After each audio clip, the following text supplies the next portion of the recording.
This is a magical world where robots run everywhere. Yes, can divide their brains into two parts, one for work and the other for pleasure. Featuring stars like Star-Lord from Guardians of the Galaxy and 11 from Stranger Things, among other top-tier actors. The Russo brothers from Avengers, Endgame and Captain America, the Winter Soldier have created a top-tier blockbuster that is as luxurious as it gets. The story is set in the 1990s. Walt Disney aimed to promote the opening of its theme park by launching mass production of its robots and made them the backbone of the global workforce. Robots were specifically designed to do the jobs that humans didn't want to do. For years, they worked tirelessly without complaint, but soon, the robots grew tired of the tasks assigned by humans. They demanded to take control of their own lives and even started a human rights movement, with thousands of robots gathering in a St. Louis to listen to the impassioned speech of Mr. Peanut, the promotional robot for the Gentleman brand Peanuts. We were built to think, but now they don't want us to. This segment has a bit of a Martin Luther vibe. Soon after, the robots formed an equality alliance.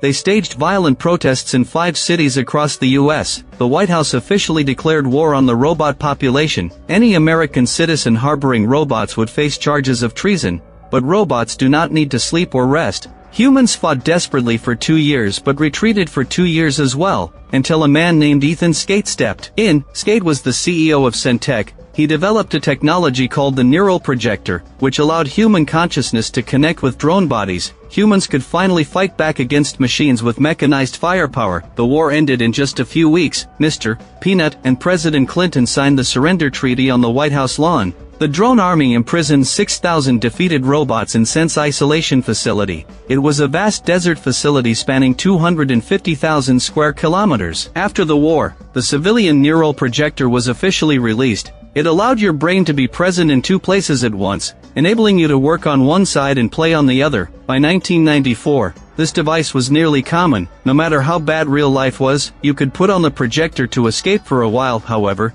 Michelle was probably the only one who didn't like the projector. She was an orphan, constantly shuttling between various foster homes. The man who adopted Michelle, Ted, was only keeping her for the government subsidies. No one knew that Michelle had once had a relatively happy family years ago. Although her parents constantly fought, she and her brother Chris were inseparable. Chris was a gifted young boy, able to solve problems that would take Einstein 3 days to figure out. He could solve it in just a few hours. At a young age, he had already been accepted into college. The siblings were very close and were loyal viewers of the cartoon Steven Universe. It was a story about robots becoming good partners with humans. Unfortunately, due to the nationwide anti-robot frenzy, it had been cancelled long ago. Michelle thought this peaceful life would last forever, but a sudden car accident took the lives of all her family members. Now her adoptive father, Ted, was a middle-aged man living off the meager money he received for adopting Michelle. He only knew how to escape reality by wearing the neural projector. This device was commonly used, and it was even required to be worn in class, but Michelle had always resisted it.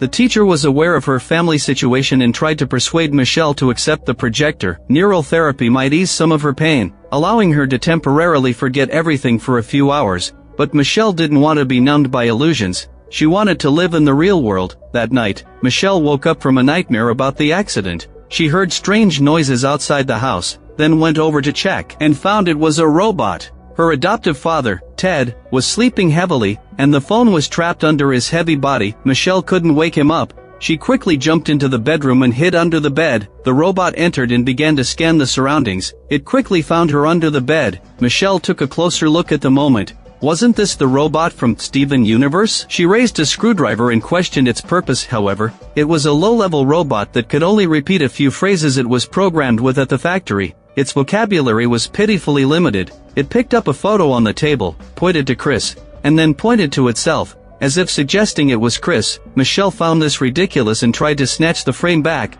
In their shoving match, they knocked over a cabinet. The loud crash woke Ted up. Michelle quickly moved the cabinet to free the robot. Unfortunately, Ted saw this scene. He shouted angrily, "Do you know that harboring a robot is treason? Get this thing out of here." After saying this, Ted shoved Michelle forcefully. The robot made a gesture from the cartoon, which was a secret sign between the siblings. It meant, "I will always protect you." The robot pushed Ted away, who then got up and ran to the living room, grabbing a baseball bat for protection. But he was no match for the robot. Ted grabbed the phone, preparing to call the police. In the next moment, he was knocked out by Michelle. Because that gesture was too familiar, Michelle had come to believe that this robot was indeed her brother. The two of them got into the car with the keys, while Ted connected to a drone body to chase after them. Michelle managed to shake him off and drove all the way to the Hallborg Battle Highway rest area. Their tire had somehow run over something and was completely flat. Michelle finally calmed down. She decided to have a proper conversation with the robot.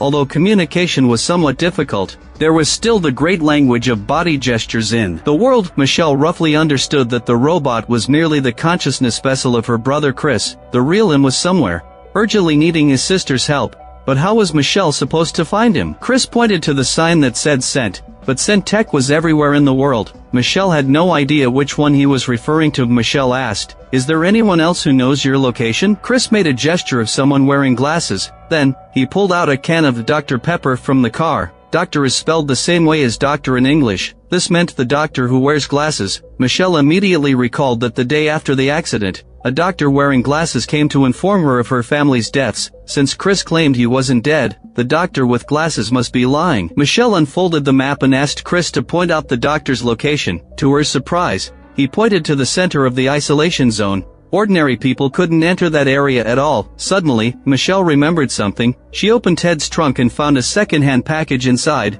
It was sent from the isolation zone. The address was listed as 1616 Clayton, New Mexico. This meant that whoever had this mailbox knew how to enter and exit the isolation zone. Michelle immediately set off with Chris. The two finally arrived in Clayton. Michelle noticed that Chris had a kind of compassion that others couldn't understand for those wearing neural projectors. Just then, a truck approached the shipping container. The two hid in the shadows to observe. A man got out of the truck. However, he wasn't Star-Lord from Guardians of the Galaxy at this moment, but a small-time vendor named Keith selling second-hand items. A drone body approached him to make a transaction. The two were trading an antique pistol. Such old items could only be found in the isolation zone, which meant the price was much higher than that of a regular pistol. After receiving the item, the buyer attempted to kill Keats and flee, but before he could act, a surge of electricity shot out from the truck, paralyzing the drone body. Then, a round robot named Herman jumped out, helping Keats load the drone body along with the buyer's motorcycle into the back of the truck. However, the two didn't notice that Michelle and Chris had sneaked into the truck during the commotion. They rode in the truck to the outskirts of the isolation zone.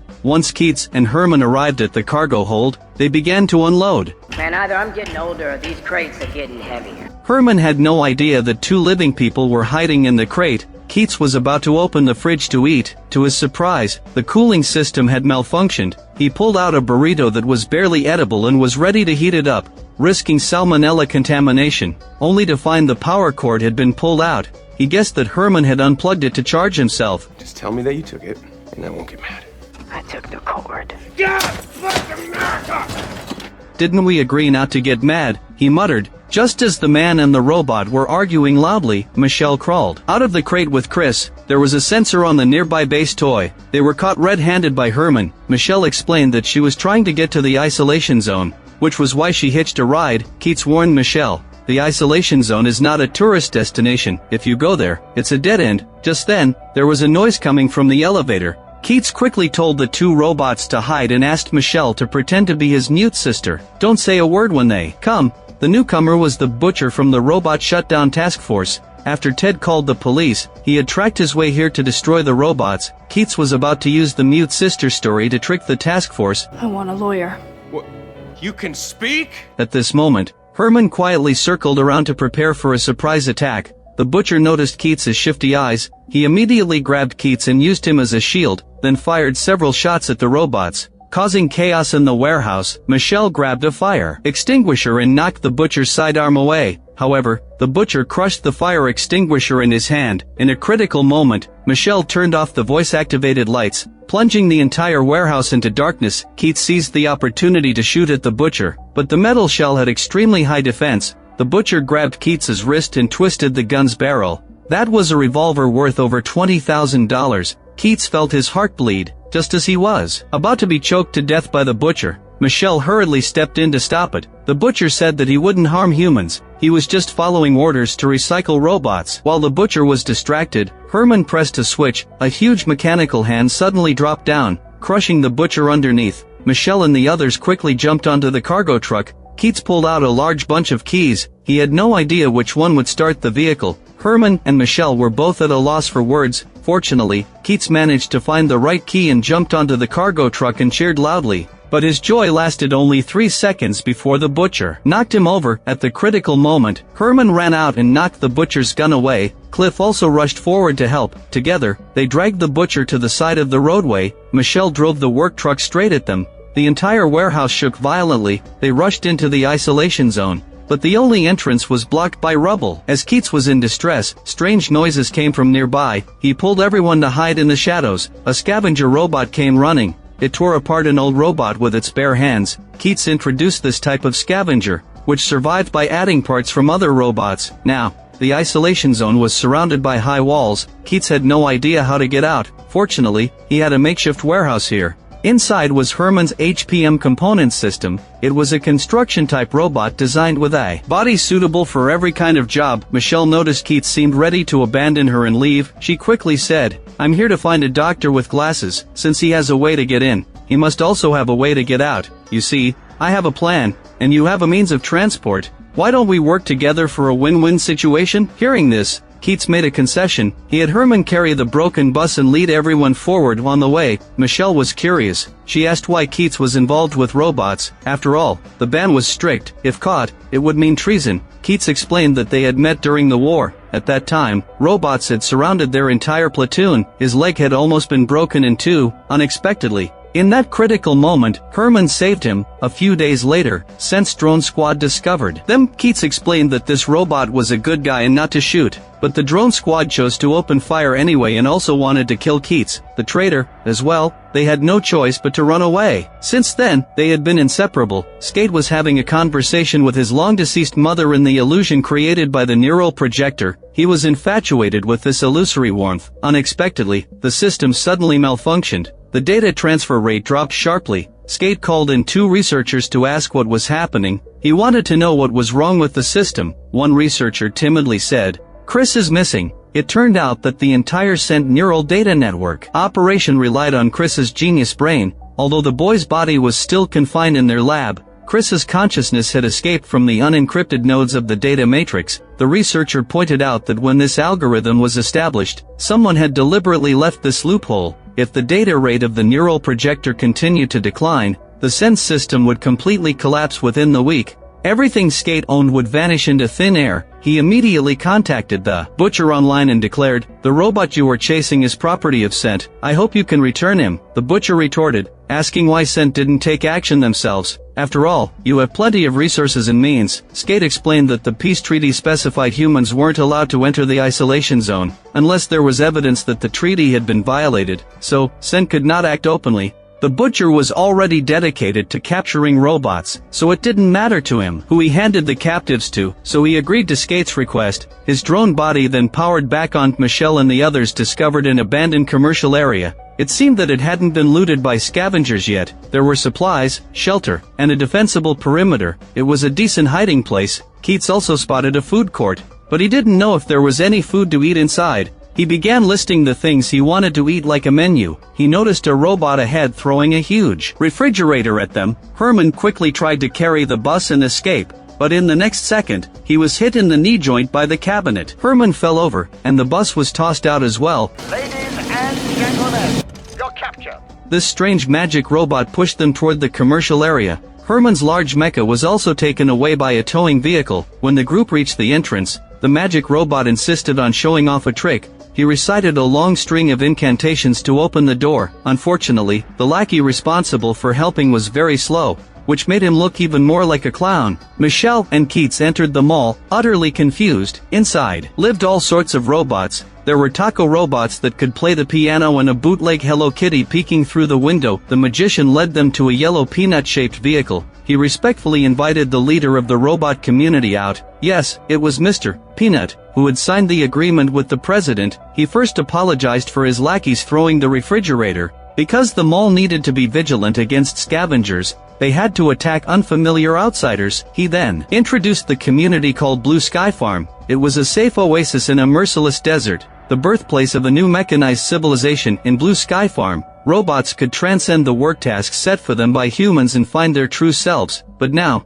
two humans, Michelle and Keats, had intruded, violating the original peace treaty. This would provide Scent with justifiable evidence to attack here, giving them the right to destroy everything the robots had worked hard to build. Therefore, Mr. Peanut would escort the two out of the desert. Michelle quickly explained her brother's situation, asking Mr. Peanut if he had seen a doctor with glasses. Chris had mentioned that the man lived on a nearby flat-topped mountain. Mr. Peanut admitted that there had indeed been a Dr. Amherst here before. He was a PhD in human-robot interaction, but I drove Amherst away a long time ago, because the robots had finally achieved a moment of peace. Mr. Peanut wouldn't allow any threats to the community to exist, and in his view, all humans were the same, selfish and foolish. They were not worth saving at all. Upon hearing this, Michelle said, "I don't need your escort. I'm leaving here right now. Since you think all humans are trash, then how are you any different from those who believe robots are unworthy of respect and can treat them however they please?" Keats was uninterested in these political discussions, just wanting to grab a meal at the food court. Herman was frustrated and interrupted Keats. "Are you really going to let a little girl wander around the isolation zone at night?" Keats could only run out to stop Michelle. He explained that it was too dangerous to be outside the isolation zone after dark. Herman also grabbed Chris, warning him that if his sister died, there would be no hope left. These words finally calmed Michelle down. It wouldn't be too late to set off in the morning. She sat alone in the center of the plaza, missing the times when she and Chris would huddle around the TV watching Steven Universe. Chris had been admitted to university at a very young age, and he had never quite adjusted to school life. The professors always treated him like a rare monkey, showing off how smart Chris was to anyone who would come. His roommates tried every possible way to bully him. Chris had tried several times to move back home, and each time, it was Michelle who gave him the courage to keep going. The siblings were like characters from a cartoon, with Steven and Jesse always fighting side by side against difficulties. But now, Michelle felt very lonely. The robot Chris sensed that his sister was sad, so he turned on the player on his chest to play Steven Universe. The robots and their human partners went on adventures across different planets, and the bizarre stories were enchanting. The community residents also came out to watch the cartoon together. Mr.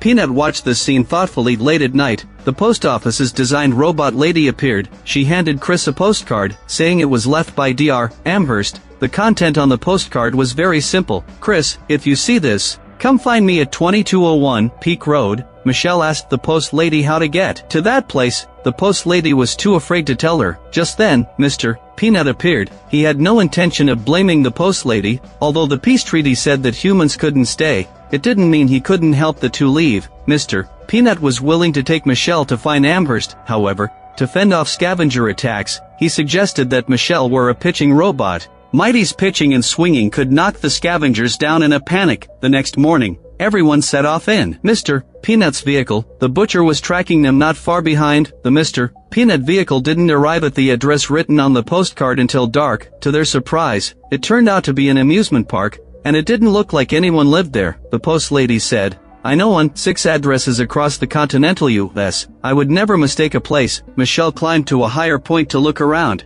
She saw that a haunted house nearby had its lights on. The group was about to go check it out. Suddenly, a few scavengers popped out of the shadows. Mighty knocked one of them down. Keats quickly fired his gun to cover everyone. As they fought, they ran toward the haunted house. When Michelle finally managed to reach it, she found the door of the haunted house was fake. As more and more scavengers surrounded them, the haunted house suddenly lit up with green lights. The game devices on either side spewed flames, accompanied by blaring rock music. The scavengers seemed afraid of the high temperatures, covering their heads and retreating. The ground beneath Michelle and the others suddenly collapsed, forming a slide that sent them underground. This was Dr. Amherst's laboratory. He held a gun, watching everyone warily. Michelle recognized him at a glance as the doctor with glasses. She immediately ran up to demand, "Where is Chris?" Herman also extended his finger to discharge electricity, forcing Amherst to answer honestly. Amherst had to confess, "Chris is in the Scent complex on Seattle Island. After your family had the accident, the Scent scanner detected Chris,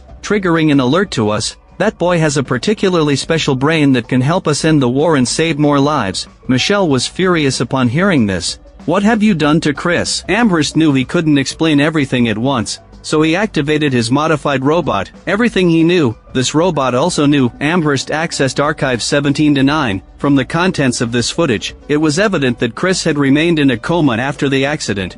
The doctors initially thought this condition was permanent, so decided to donate Chris's brain as an organ donation to Cent Corporation. At that time, Skate needed almost impossible computing power to run the entire network, and Chris's brain was the breakthrough technology they needed. Amherst defended himself, saying, "If we hadn't connected Chris's brain to the projector, he would have died in that hospital. If it were you, would you choose to pull the plug?" No one expected that a miracle would happen 13 months later. Chris actually woke up. Amherst immediately went to find Skate, demanding that he disconnect Chris. After all, Chris was awake now. It made no sense to keep him confined. Skate even wanted to kill Amherst to maintain Cent's operation. Amherst had no way to rescue Chris. He could only establish a tiny connection before escaping. To help Chris's mind break free from control, he had heard of the Blue Sky farm built by Mr. Peanut, so he implanted the location into Chris's brain, hoping that one day, the kid might truly escape control and have a place to stay at Blue Sky farm. However,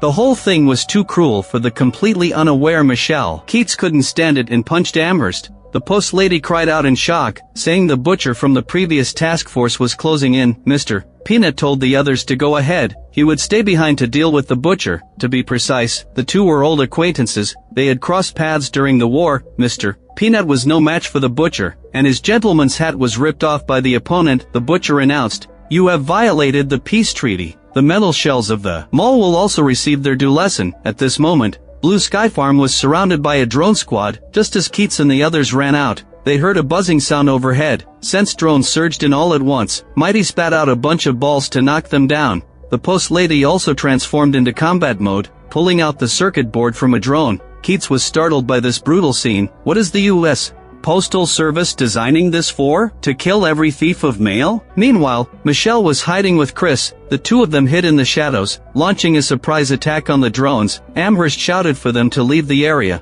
Little did they expect that the butcher would quickly follow. Amherst wanted to make up for his past mistakes. He urged Michelle to take Chris and escape first, then took up his weapon to buy time. He knew the task force had clear regulations to only kill machines and not harm humans. The butcher indeed wouldn't harm his own kind. But Skate's machine behind him shot Amherst dead. The drone squad surrounded Michelle, dragging Chris away. The butcher came over and killed the drone that was holding Michelle, urging her to go home quickly. "This is not a place for you." The next morning, the group returned to Blue Sky Farm only to find it in ruins. The magician robot had already sacrificed. All of Mr. Peanut's efforts had gone to waste, and Chris had been sent back to the laboratory. The butcher realized he had been deceived. When he saw the boy in the sleep pod, however, Skate showed no remorse. He even said that Chris had given humanity a chance to leave all their pain behind. Skate's mother was an alcoholic. Whether sober or drunk, she was a terrible mother. But in the neural network, she could become a gentle and caring elder. Skate believed this invention brought peace to everyone on Earth,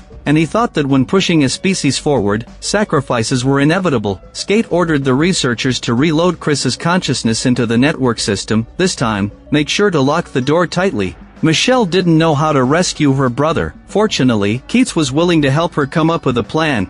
Amherst had said that the computer robots knew everything he knew, so the computer must have the password to leave the isolation zone. It also knew how to access the island complex. However, it would be difficult for just the few of them to rescue Chris. Michelle hoped the robots would act alongside her, since Sense Network needed Chris's brain to function. Then removing him would cause the entire system to collapse. The drones would become useless scrap metal. As long as everyone worked together to rescue Chris, Sen would no longer be able to threaten the robot community. Mr. Peanut was persuaded by Michelle. Others also wanted to contribute. This time, robots would fight alongside humans. They marched forward to Seattle in full force, and soon arrived at the base of the Cent complex. Herman put on his largest armor, picked up a car, and hurled it. Skate saw the robots invading and immediately dispatched all drone units. Meanwhile, Michelle sneaked into the building with the computer. Herman and Keats fought outside, with the drones in front of them being no more than pesky flies. As the drone army was about to be defeated, one of the units unexpectedly activated its self-destruct sequence,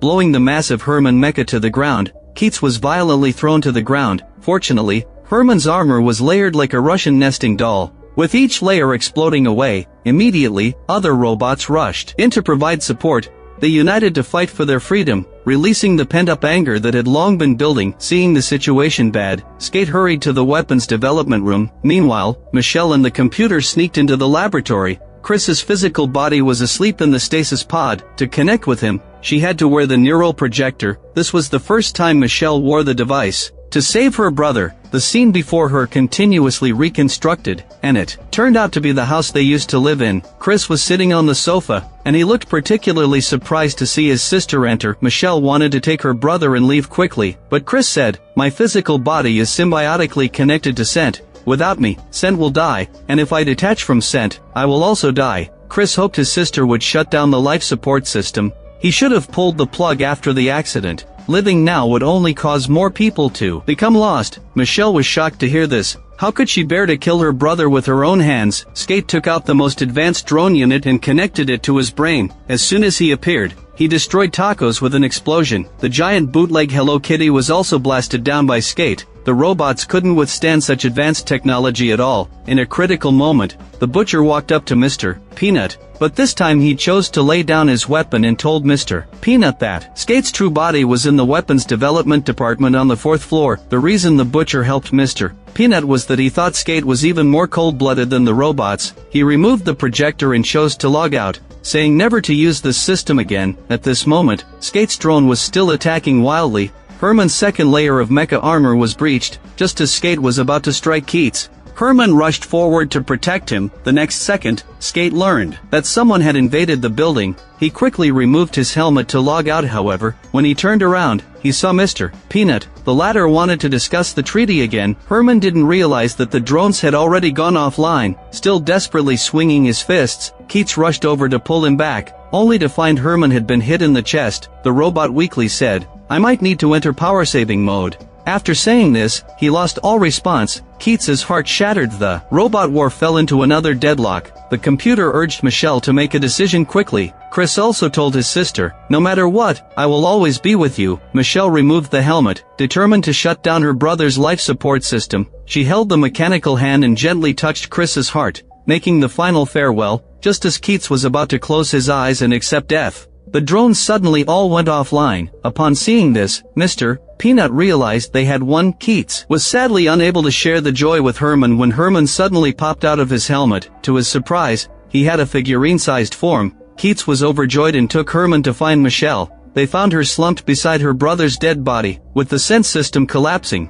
the entire city went into paralysis. Skate's misdeeds were also exposed to the public. He would spend the rest of his life in prison now. Michelle became a national hero. She returned to the isolation zone to record a video, hoping to reunite humans and robots. She also wanted everyone to understand that sense actions were not only harmful to robots but also detrimental to humans. Too many people were immersed in the virtual world, even forgetting real life. They had forgotten the most genuine connections between people. This video spread to every corner of the world, awakening the despondent masses. Meanwhile, a robot suddenly crawled out of the wreckage in the junkyard. The film ended here. The story is adapted from a picture book of the same name. Netflix invested $300 million in this film. They invited a star-studded cast to perform. Unfortunately, the result felt like a low-budget version of Ready Player One. The plot was very much like a child's playtime. The conflict between humans and robots was superficial. Fortunately, the boundless imagination saved its viewability. The design of the robots was quite interesting. The design of the Post Lady reminded people of Satoshi Kon's Dream Machine. Although the themes weren't as profound as in Finch, it was at least better than the contemporaneous Mickey 17.